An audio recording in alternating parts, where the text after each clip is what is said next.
दोस्तों, इस वीडियो में हम जानेंगे ब्रह्मपुत्र नदी तंत्र के बारे में। ब्रह्मपुत्र नदी का उद्गम तिब्बत में मानसरोवर झील के पास से चेमायुंगडुंग ग्लेशियर से होता है। और दोस्तों, आप जानते होंगे मानसरोवर झील के पास से दो नदियों का उद्गम और भी होता है, सतलुज नदी और सिंधु नदी। तिब्बत में ब्रह्मपुत्र नदी को सांगपो के नाम से जाना जाता है। ये हिमालय के समांतर पूर्व की ओर बहती है और वृहद हिमालय की सबसे पूर्वी चोटी नामचा बरवा के पूर्व से घूमती है। यहाँ से ये यू टर्न लेते हुए दिहांग गॉर्ज का निर्माण करती हुई भारत के अरुणाचल प्रदेश में प्रवेश करती है। अरुणाचल प्रदेश में ये नदी दिहांग या सियांग के नाम से जानी जाती है। अरुणाचल प्रदेश के पासीघाट से ये नदी मैदानों में प्रवेश करती है। इसके बाद असम में इसे ब्रह्मपुत्र नदी के नाम से जाना जाता है। अरुणाचल प्रदेश और असम की सीमा पर इसकी सहायक नदी लोहित नदी इसमें आकर मिलती है। और दोस्तों, इसके मिलने से ठीक पहले लोहित नदी में दिबांग नदी आकर मिलती है।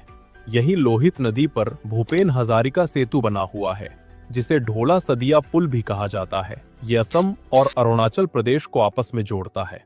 दोस्तों, ये ब्रिज पूरे भारत का सबसे लंबा पुल है, जिसकी लंबाई 9.15 किलोमीटर है। दोस्तों, दिबांग और लोहित नदी के अलावा बाईं ओर से मिलने वाली इसकी प्रमुख सहायक नदियां हैं धनश्री और कोपिली, और दाईं ओर से मिलने वाली ब्रह्मपुत्र नदी की प्रमुख सहायक नदियां हैं सुबनसिरी, कामेंगम, मानस और तीस्ता।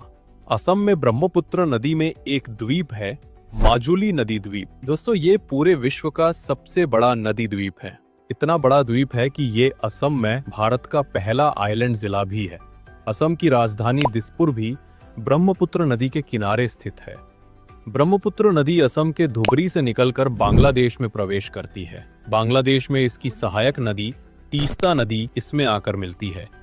बांग्लादेश में ब्रह्मपुत्र नदी को जमुना के नाम से जाना जाता है।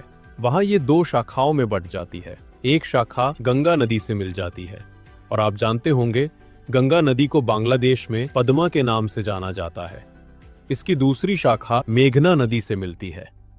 और दोस्तों, फाइनली ब्रह्मपुत्र नदी तिब्बत, भारत और बांग्लादेश में अपना लगभग 2900 किलोमीटर का सफर तय करते हुए बंगाल की खाड़ी में गिर जाती है। और यहाँ पर गंगा और ब्रह्मपुत्र नदी मिलकर पूरे विश्व का सबसे बड़ा डेल्टा सुंदरवन डेल्टा का निर्माण करती है। दोस्तों, वीडियो अच्छा लगा हो तो लाइक करें और चैनल पर नए हो तो सब्सक्राइब जरूर करें। धन्यवाद।